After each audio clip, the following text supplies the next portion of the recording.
au Polysécure, épisode pour les professionnels. Je suis avec Ingrid. Bonjour. Je te souhaite une très bonne année 2022. Merci. Mes meilleurs vœux aussi pour cette nouvelle année. Qu'elle soit riche en événements, mais pas en événements cyber. Je pense qu'on s'en sortira pas.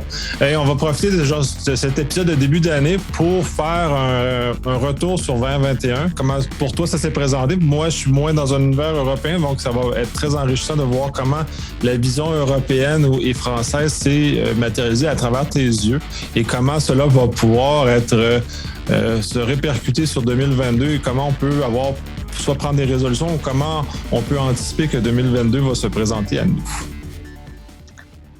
Alors l'année qui vient de se passer a été surprenante du fait du quotidien et du changement du quotidien. Et on a observé beaucoup de choses.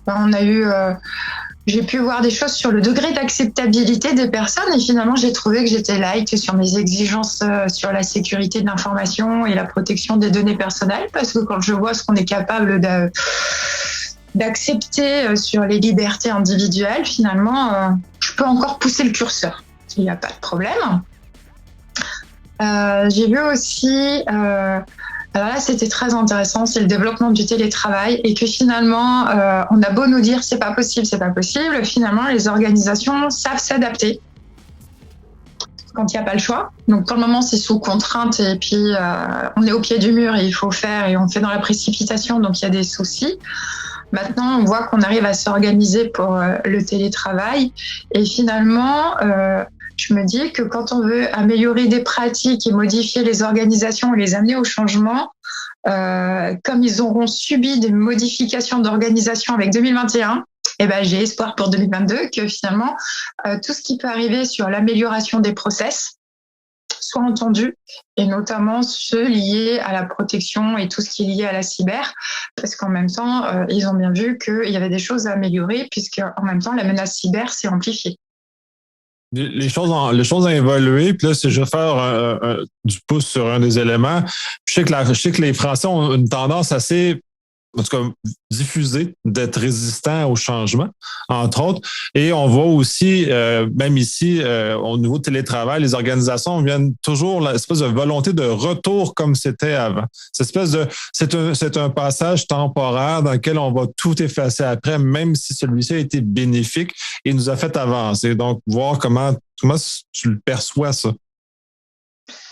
Oui, et on a un philosophe qui est décédé il n'y a pas longtemps, Michel Serres.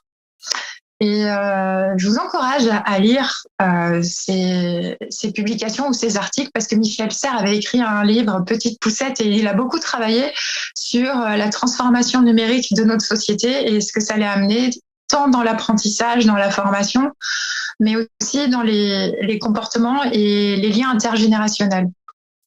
Et le numérique transforme beaucoup de choses.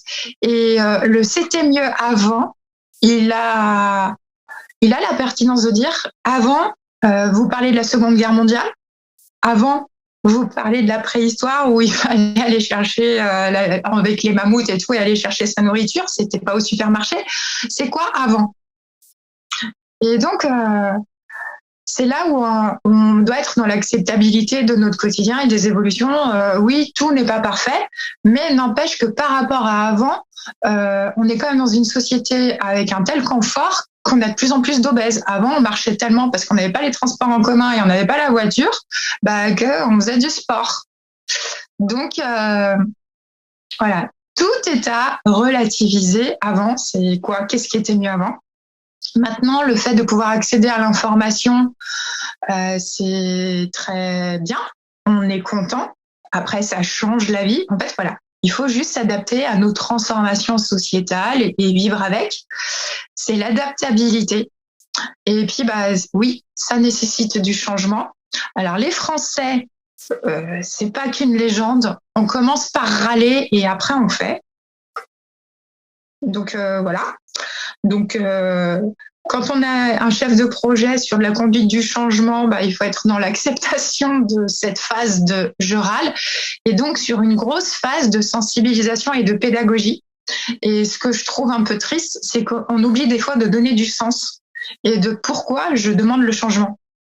Et quand on explique le pourquoi et qu'en même temps, on n'est pas à je t'impose ma vision parce que toi, tu sais pas. C'est-à-dire qu'il faut aussi la phase d'audit avant le changement, c'est-à-dire de comprendre pourquoi les gens agissent de telle ou telle manière, qui est pour moi un indispensable, parce qu'avant de demander aux gens de changer leur pratique, il faut savoir déjà pourquoi ils pratiquent de telle manière. Parce qu'il y a peut-être des choses qu'on va garder. Tout n'est peut-être pas acheté. Et puis après, ça va nous permettre surtout d'apporter des solutions qui ne seront pas contournées. Oui, ça, c'est un énorme problème. Là. Puis ça, les technologues ont tendance à mettre des solutions parfaites en théorie, mais quand on les met justement dans la pratique avec des vrais humains, les vrais humains, généralement, ne réagissent pas aussi bien que tel que prévu selon les modèles. Donc, il faut en tenir compte. Puis effectivement, tout est une question de contexte de la personne, contexte dans lequel elle est, dans son environnement, et ainsi de suite. Si on ne tient pas compte de ces environnements-là ou de ces éléments-là, c'est sûr qu'on aura un refus. Là, c'est justifié dans ce cas-ci, là, par ailleurs, là, c'est pas on parlait de râler, mais il y a des fois où c'est justifié de ne pas y adhérer parce qu'on n'a pas pris le temps de nous expliquer. Puis pour moi, c'est essentiel. Sans le pourquoi, je vais être très difficile à faire bouger, mais quand je comprends le pourquoi, j'ai un taux très rapide d'adhésion à ce qui m'est proposé, là. Et puis surtout, si j'explique le pourquoi, je peux aussi bénéficier de la force de proposition de mon équipe. Et si ça vient d'elle, elle va faire. Donc là, c'est tout bénef, parce que là, je peux être en mode feignant chef de projet. C'est que en fait, mon rôle va être d'expliquer le pourquoi. Et en plus, après, derrière, je vais les impliquer dans le changement parce qu'on va trouver la solution ensemble. Et si c'est une solution qui vient en partie d'eux, de toute façon, moi, j'ai qu'à guider. C'est-à-dire, je sais vers quoi je veux les amener. Et en fait, après, ça va venir d'eux. Et forcément, le changement va être beaucoup plus facile. Maintenant, là aussi, c'est de la théorie. Ça marche dans beaucoup de cas. Après, on a toujours des individus revêches. Bon, c'est la part, comme ça. Dans toute organisation, on a notre part de personnes revêches. Et après, c'est comment on apprend aussi à gérer ça et à gérer ça au sein du groupe. Mais on va dire que, en tout cas, 2021 m'a montré qu'on avait un seuil de tolérance sur le changement et d'adaptabilité où on est ce qu'on est. Mais en tout cas, j'ai trouvé que les Français avaient su quand même s'adapter et bien suivre ce qu'on leur demandait, malgré les contraintes. Il y a eu, je pense, encore une sous-évaluation des contraintes économiques et de toutes. Enfin, on ne mesure pas encore tout ce qui s'est passé sur 2020 et 2021. Je pense que c'est encore tronqué. Mais en tout cas, tant sur les menaces cyber ou sur des choses, je pense qu'il y a des entreprises, il y a des intrusions dont ils n'ont même pas encore pris conscience. On va encore en découvrir. Mais maintenant, c'est malheureusement, c'est les choses et voilà, c'est les choses qui sont ainsi. Maintenant, comment on s'améliore pour le futur? Très sincèrement, je sais que le manque de cohérence est juste devenu quelque chose d'insupportable pour les personnes. Donc, les projets ont intérêt à être bien montés et bien maîtrisés avant d'être amorcés. Parce que là, par contre, on sera allumé de suite. Alors qu'avant, on pouvait être un peu à la one again. Je me lance et puis on ira au fur et à mesure tant que je connais mon fil rouge et j'ai mon fil conducteur. Là, aujourd'hui, les personnes posent davantage de questions. Un peu comme les enfants de « et pourquoi, et pourquoi, et pourquoi, et pourquoi ?» Avec raison, puis j'ai l'impression que le fait de s'être fait bousculer depuis les 2 dernières années incite les gens à être beaucoup plus prudents face à ce qui se passe devant eux et prendre moins de risques en général. Il y a cette espèce de fatigue, d'épuisement, de se faire constamment dire quoi faire, qu'est-ce qui est interdit, tout ça. Je pense que ça va avoir un effet notable sur comment les projets tech vont se développer dans la prochaine année, et comme aussi comment les gens vont aborder la cyber au niveau tant personnel que professionnel, puis comment tout ça va être questionné. En plus que des incidents de fin d'année avec Log4j que bousculé et qui a mis des choses. Tu me disais en pre-show, en France, ça a l'air d'être passé complètement sous le radar. Nous, c'est complètement l'inverse. Ça crée des crises monumentales. Pour le bien et le moins bien que ça peut avoir apporté, je vais être surpris de voir comment tout ça va se dérouler en 2022. Là. En fait, les Français, en ce moment, on est abrutis par le Covid. Donc, en fait, dans les médias, on n'a que le Covid.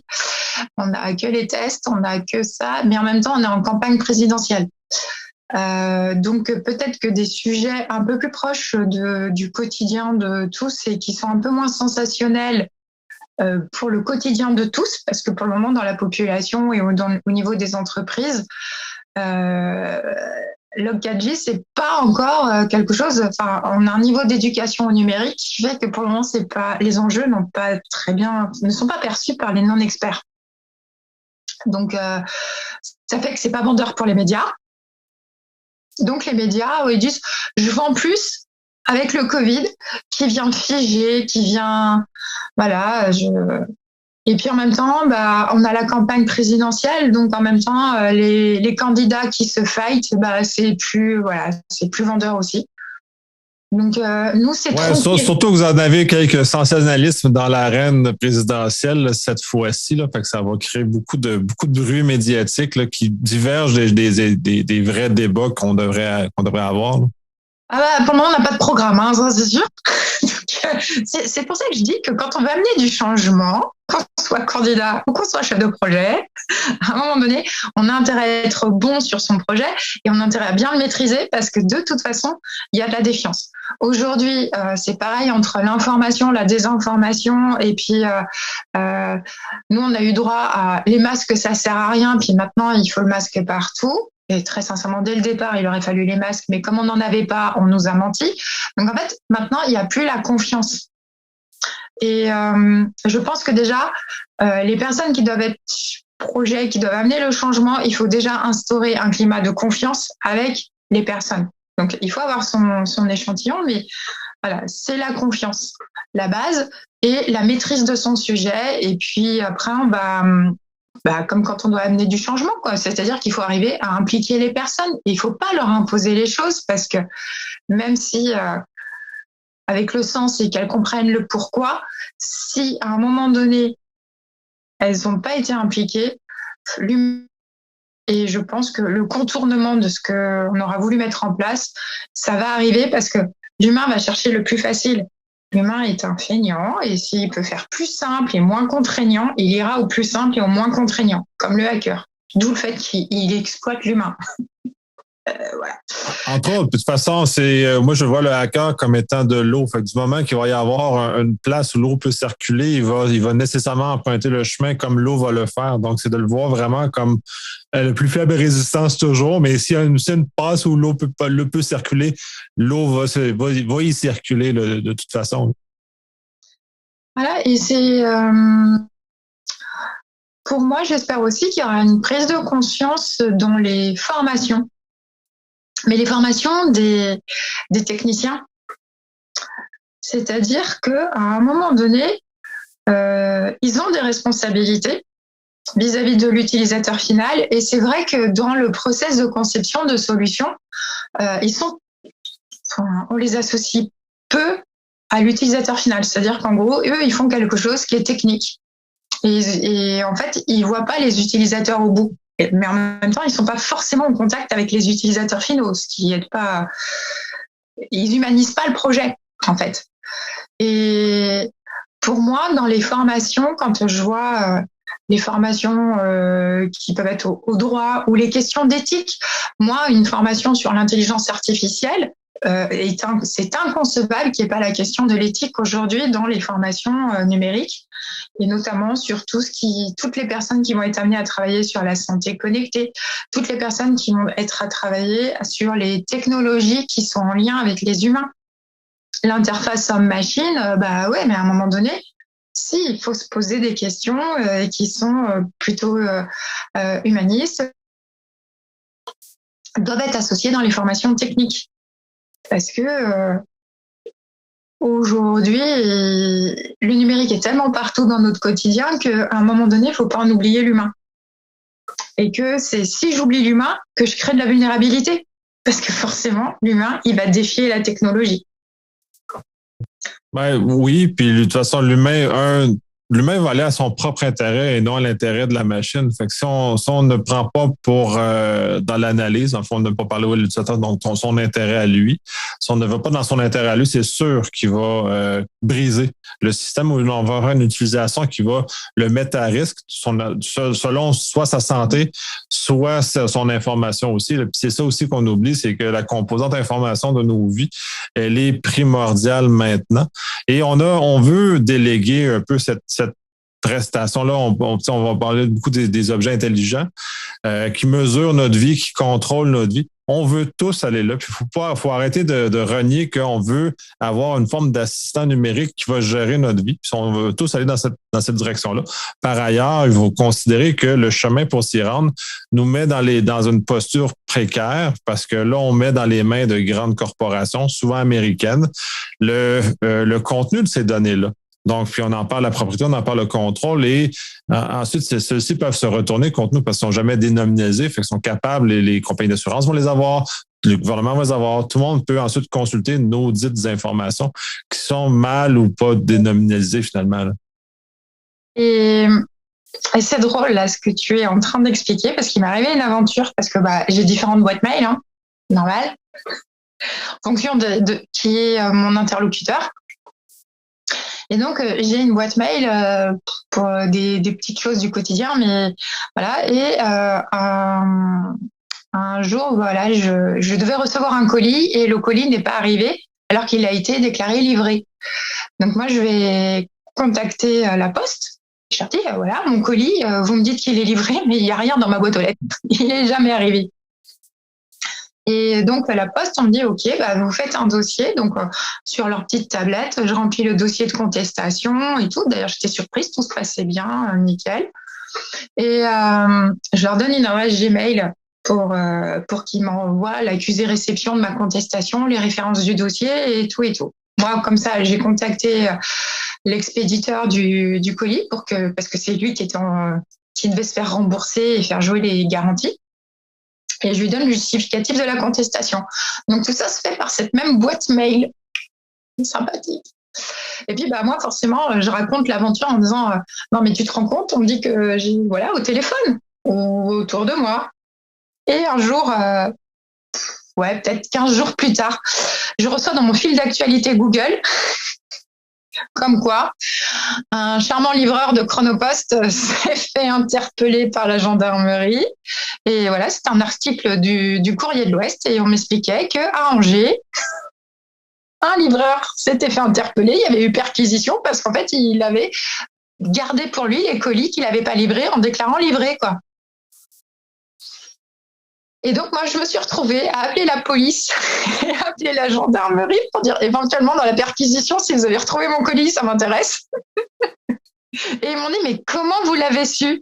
Comment je l'ai su? Parce qu'en fait, dans mon fil d'actualité, parce que je vous explique, en fait, c'est que j'ai fait une plainte, mais elle a été suivie par Gmail et machin, et que, en fait, voilà, peut-être que, je sais pas, ces fameuses histoires de est-ce que mon téléphone m'écoute quand je parle et est-ce qu'il enregistre mes conversations?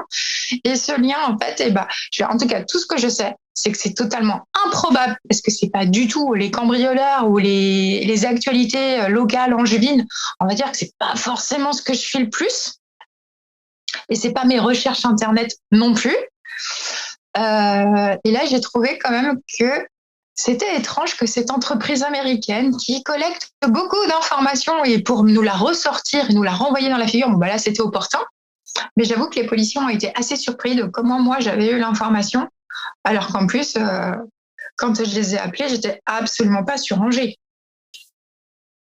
Absolument. Puis ça, c'est intéressant. Puis c'est le film Don't Look Up sur Netflix qui fait référence à ce genre d'éléments-là où il y a justement une des compagnies qui est représentée, qui est dans ce cas-ci personnifiée. Ce serait Apple qui a été personnifié dans ce film-là, où justement le CEO arrive à un moment donné et dit oui, j'ai 2000 points de données sur toi, donc je sais exactement comment tu vas mourir, blablabla, et ainsi de suite. Donc, on est dans un univers justement comme ça, mais que c'est des compagnies et non des éléments autonomes. Puis c'est ça peut-être le rêve, c'est d'avoir qu'on ait chacun un espèce d'assistant justement qui nous amène quelque part, qui nous amène cette information-là, mais sans en même temps que cette information-là soit vendue à un tiers qui est dans ceci Google, ouais, Google, mais Google c'est leur corps de métier, ça, d'analyser, de revendre l'information, de la réutiliser. Donc, puis probablement que le courrier de l'Ouest a reçu, a dû payer pour que ça soit affiché sur ton, qu'il a dû avoir des frais. Fait que c'est tout l'argent. Ouais, des fois que je vais m'abonner maintenant, mais bon. Non. Mais en tout cas, c'était. J'avoue que ça, c'est le genre d'exemple et c'est le genre d'anecdote qui fait percuter par contre les personnes quand on sensibilise. Parce que là, quand on leur donne ce genre d'exemple, tout de suite, ils font référence à tiens, l'autre fois avec mon mari, on était à table, on parlait de quelque chose et dans notre fil d'actualité, il y a quelque chose qui est ressorti. Et finalement, après, ils vous demandent mon Google Home et Alexa, et c'est tout pareil, quoi. Enfin, c'est qu'à un moment donné, et même j'ai vu qu'il y avait des chercheurs aujourd'hui qui se posaient la question des stratégies d'influence via Alexa ou Google Home et comment en fait nos assistants ménagers peuvent venir nous aider par ce qu'ils vont nous envoyer à complètement modifier nos comportements, mais comme la publicité ciblée finalement.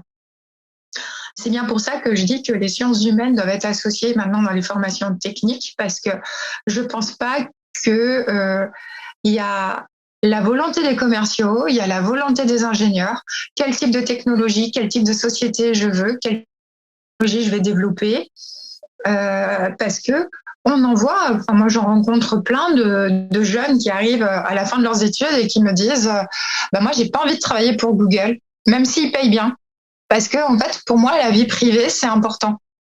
Donc finalement des personnes et des jeunes ou comme dirait Alexandre des jeunes vieux ils vont nous dire oui ils ont des convictions, ils ont des valeurs. À un moment donné, c'est juste aussi leur permettre de les exprimer. Et c'est pour ça que de partager le sens, partager le pourquoi, on peut être agréablement surpris de voir avec qui on va pouvoir travailler et puis et de voir comment on va pouvoir fédérer. Et il faut arrêter de penser que l'information, c'est du pouvoir et qu'il ne faut pas la partager quand on veut amener du changement. Si on veut amener du changement, l'information, il faut la partager et il faut être généreux en information. Parce que s'il y a un doute, le doute va créer le frein. Et dans tout ce qui est stratégie cyber, aujourd'hui, on a tellement l'impression d'avoir été dépouillé. On voit par rapport au vaccin la défiance par rapport à la science, par rapport à la technologie, mais en même temps de dire, de toute façon, là, on n'a plus le choix, il faut y aller. Et puis même si on n'a pas envie, les gens y sont allés. Là, aujourd'hui, on va nous dire, non, j'ai pas envie d'aller dans la technologie, mais vu que tout est dématérialisé, je suis obligée d'y aller. Juste, à un moment donné, il faut donner aux personnes les moyens de pouvoir y aller, mais sans se mettre en danger. Et ça, aujourd'hui, je trouve qu'on n'est pas encore assez bon, que le télétravail et les confinements, ça a amené beaucoup de dématérialisation et finalement, on a bien vu que la fracture numérique, elle était réelle. On a bien vu que les comportements utilisateurs étaient pas bons puisqu'ils ont été bien exploités. Et en fait, on a vu que d'être des autodidactes de la technologie, il y avait eu plein de problèmes. En revanche, l'avantage du RGPD, nous sur la version européenne, c'est vrai que vous avez plein de fenêtres qui s'ouvrent de partout pour dire est-ce que tu es d'accord, est-ce que tu acceptes, est-ce que tu partages tes cookies, est-ce que si, est-ce que ça. Ouais, c'est un peu fastidieux de toujours tout reparamétrer, mais à un moment donné, ça amène à se poser des questions. Et moi, je vois qu'aujourd'hui, j'ai davantage de questions justement sur la protection des données et finalement, qu'est-ce qui se passe de ces données? Parce que j'ai trop de questions. Donc, à un moment donné, trop de questions suscitent l'intérêt et interpellent. Alors, ça gonfle, certes, mais il paraît qu'emmerder les gens, c'est une solution pour faire amener les choses. Ouais, il semblerait que politiquement, c'est une stratégie qui est employée présentement dans certaines juridictions. Voilà.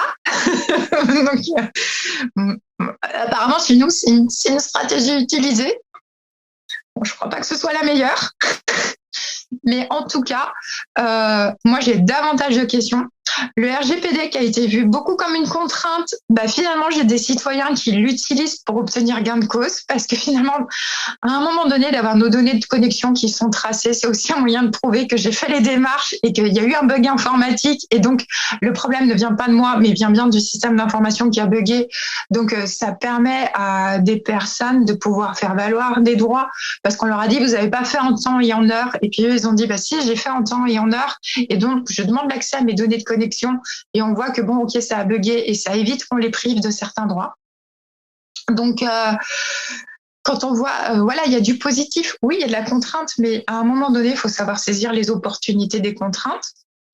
Donc là aussi, on n'est pas les meilleurs en France, on est un peu plus pessimiste que positif.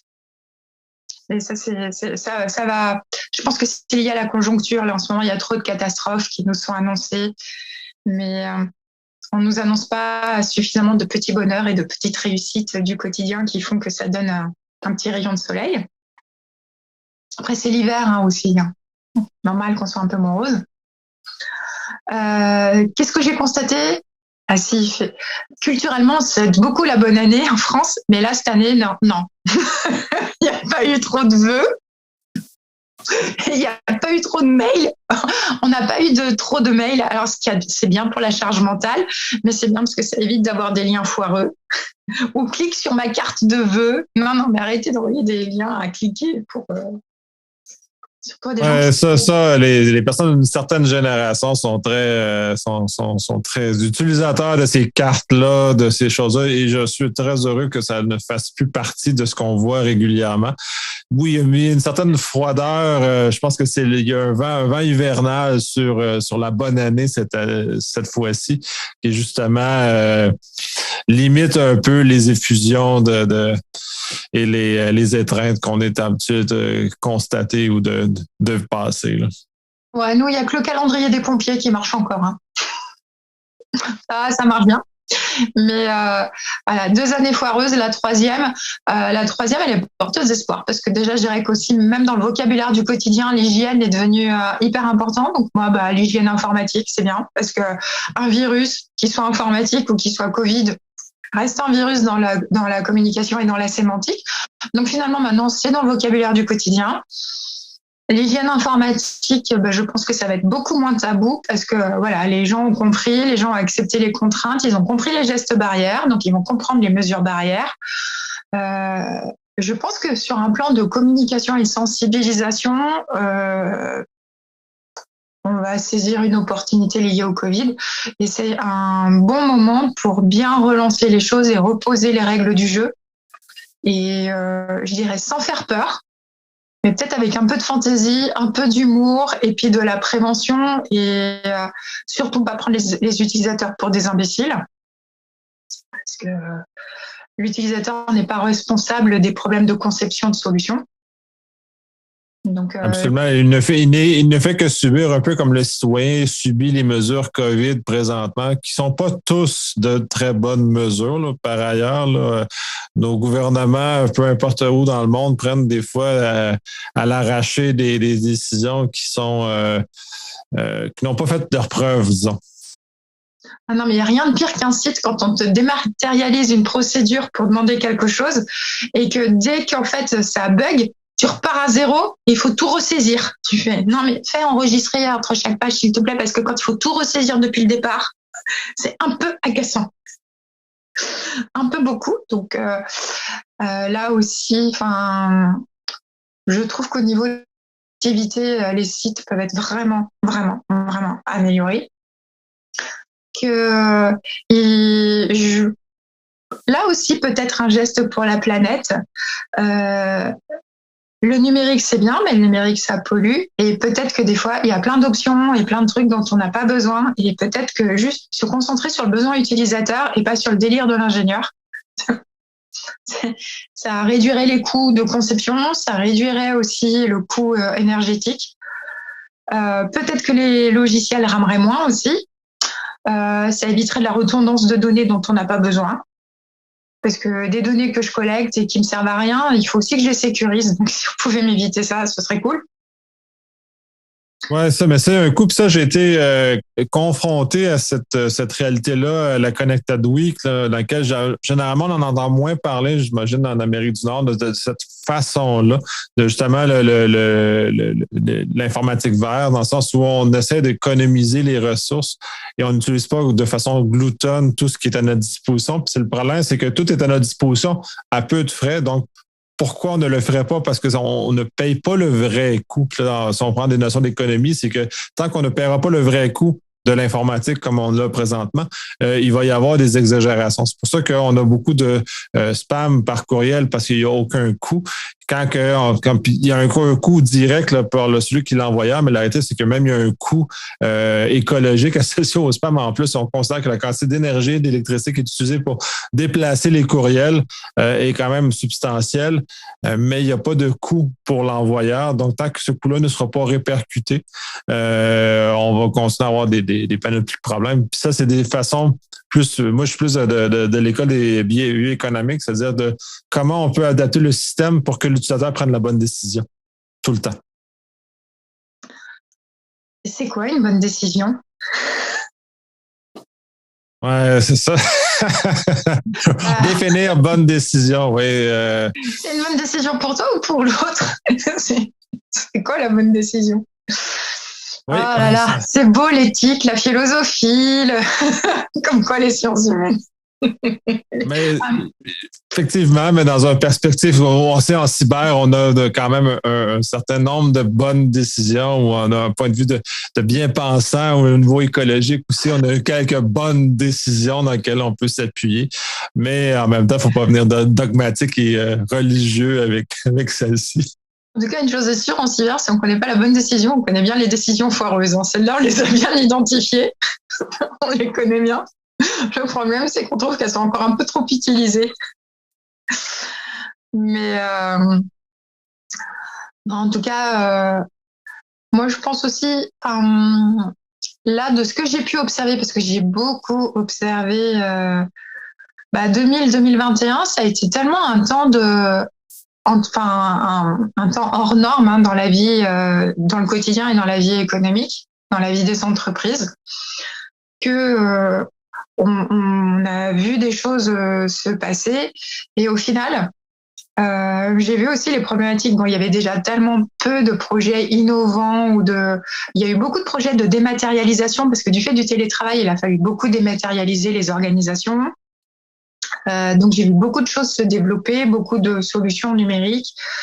Et à chaque fois, j'étais assez surprise j'ai développé un truc que je pense bien fonctionner et je vais demander à tout le monde de rentrer dans les cases que moi j'ai créées et qui sont comme moi je pense, avec ma bonne décision à moi, mais qui n'est pas forcément celle de mon utilisateur ou de mes partenaires. Et après, c'est vrai que c'est pas forcément évident, mais je trouve que le développement de la visio a peut-être amélioré la transversalité des compétences sur les projets. Je m'explique parce que avant, on faisait beaucoup moins de visio et les gens, il fallait qu'ils se rencontrent, il fallait trouver quels étaient les agendas et au final, on n'était pas tant dans la transversalité, on voyait au plus pratique avec les compétences complémentaires nécessaires là tout de suite pour la technique. Avec la visio, comme j'ai plus les temps de déplacement, finalement, c'est beaucoup plus facile de mobiliser des personnes pour pouvoir échanger ou pouvoir avoir un avis ou avoir une expertise, puisque je vais pas utiliser mon expert sur une demi-journée parce que je lui demande pas de se déplacer. Donc, je réduis aussi les coûts d'expertise. Et finalement, je pense qu'on va avoir une ouverture sur les projets et peut-être une fiabilité et une sécurisation des projets plus grande sur le futur pour 2022. Je pense que la prise de conscience, parce que les juristes ont grandi et on observe et on devient plus pertinent aussi, parce qu'on s'y est mis à la tech, et on vient embêter les techniciens. Et je pense que ça va les questions d'éthique sont tellement plus présentes aussi bien dans le financement de la recherche, le financement de l'innovation. Les questions éthiques sont abordées. Si l'éthique n'est pas traitée, s'il n'y a pas des comités de protection des personnes, c'est-à-dire que les projets doivent passer par un comité de protection des personnes avant de commencer, où justement toute la gestion des données et de l'information est traitée. Très sincèrement, quand on voit que maintenant les sources de financement sont soumises à ces questions, que de toute façon maintenant les personnes commencent à comprendre que c'est pas naturel d'exploiter les données des autres et de se faire exploiter les données, et que finalement la CNIL communique beaucoup chez nous, donc ça fait que derrière on dit bah tiens, potentiellement est-ce que je peux me faire de l'argent, donc les gens se posent des questions, donc finalement ils vont tenter les recours. Je pense que là, les pratiques vont quand même bien évoluer. 2022, pour moi, est porteur de davantage d'éducation des concepteurs, des utilisateurs, beaucoup plus de raison, beaucoup plus de numérique, donc toujours des cyberattaques parce que de toute façon, on ne change pas de comportement du jour au lendemain. Ça ne changera pas. Maintenant, je laisserai juste les personnes s'interroger sur les données qu'elles ont déjà mis à disposition de grandes entreprises gratuitement, ou même des fois en payant elles-mêmes. C'est encore pire, mais cette conscientisation-là, le RGPD au niveau européen a aidé, puis on le voit, le changement d'approche au niveau mondial. Moi, j'avais l'exemple de Clearview AI qui est en train de se faire chasser de plusieurs pays où les commissaires à la vie privée de chacun de ces pays-là, je pense que le dernier qui a intervenu, c'était le UK, je crois. Mais chaque pays est en train de faire un cas de cette compagnie-là qui a exagéré dans l'usage de données qui, on pourrait considérer semi-publiques, qui ont été mises sur les réseaux sociaux. Donc, cette conscience-là, donc, c'est une représentation de comment les différents citoyens voient davantage l'importance et la propriété de leurs informations, même s'ils n'en sont plus les dépositaires comme ils pouvaient ou fiduciaires comme il était avant, ou maintenant le fiduciaire est Twitter, Facebook, Flickr, peu importe la plateforme. Donc, cette réflexion-là, puis je pense que le cadre législatif a amené ça, puis donc philosophie, la représentation de ce que c'est est un bel exemple de cet élément-là où la prise en conscience humaine et citoyenne est en train de se faire et va donc accélérer ces changements-là. Donc, va inciter les pouvoirs publics, peu importe la nature, à soit légiférer ou soit intervenir de quelconque façon, justement pour nous amener dans une zone plus confortable, j'imagine, qui est plus porteuse d'avenir comme citoyen. Il ne faut pas oublier qu'en plus, avec le RGPD, les sanctions sont des pénalités administratives, donc des amendes. Et il ne faut pas oublier que le Covid a coûté très cher et qu'il faut remplir les caisses de l'État.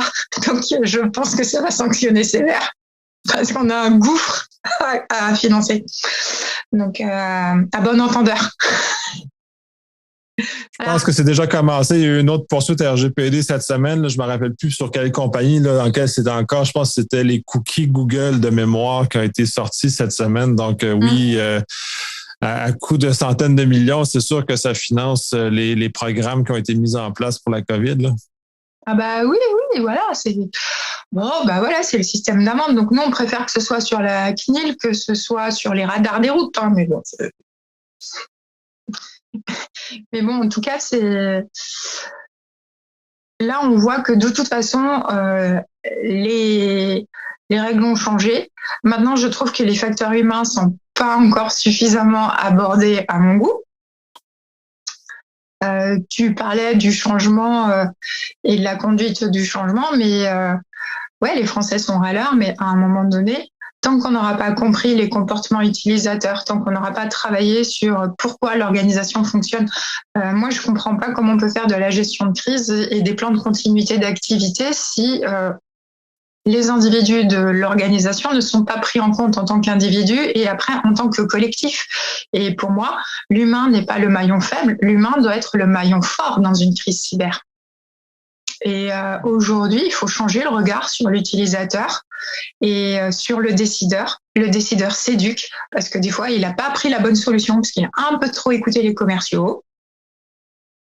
Donc, il faut qu'il monte en compétence ou qu'il sache s'entourer quand il doit prendre une décision. Mais là aussi, cette notion de transversalité et de comité décisionnel pour investir dans un système d'information du fait de la transformation numérique des organisations.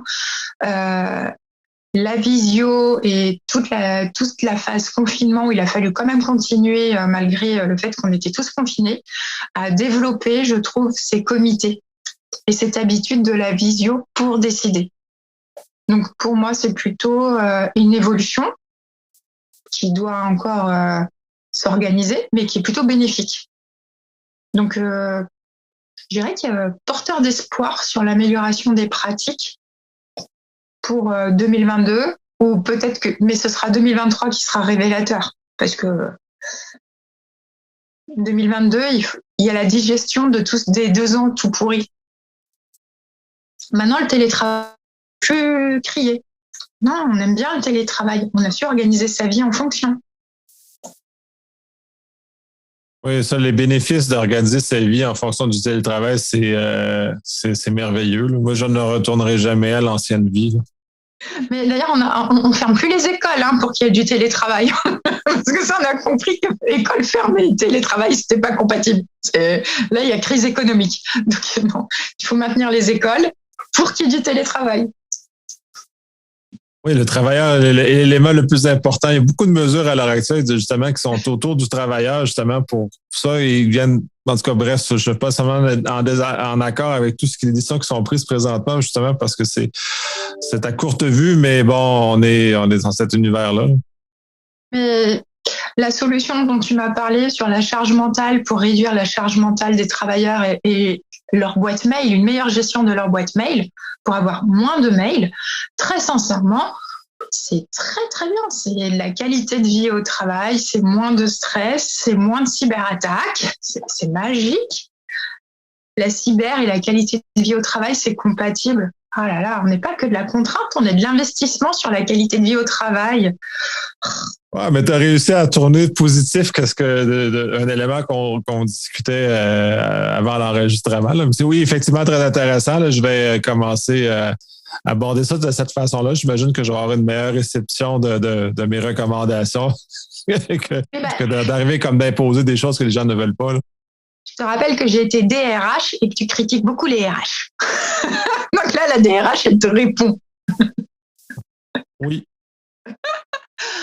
On n'est pas tous, on n'est pas bon dans tout, les RH, mais il y a des sujets sur lesquels on peut vendre du changement en mettant du positif. Non, mais en fait, c'est pas ça, c'est qu'il faut le vendre au directeur financier pour qu'il finance. Donc, en fait, il faut qu'on lui trouve les sources de financement. On va vendre le projet. Donc, sur ça, on va clore. Très intéressant. J'espère que ce début d'année j'espère que 2022 va représenter l'élément, le rayon de soleil que tu laisses entrevoir. J'espère effectivement que ça va se faire ça, qu'on va avoir une sorte de bombe qui va se mettre sur tout ce changement rapide et auquel on est confronté. Là. Mais de toute façon, je vais approfondir tous ces sujets à fond, là, pour 4 ans. Je vais être c'est ça, toi, 2022, c'est un changement aussi professionnel dans lequel tu touches à des projets nouveaux, puis justement, pendant les 4 prochaines années, qui risquent d'avoir des effets très intéressants. On espère. Les facteurs humains, comme je t'ai dit, moi, toujours centré humain. L'humain au cœur du dispositif. Et donc, réduire les vulnérabilités associées aux facteurs humains, c'est des choses qui me touchent et qui m'ont toujours intéressée.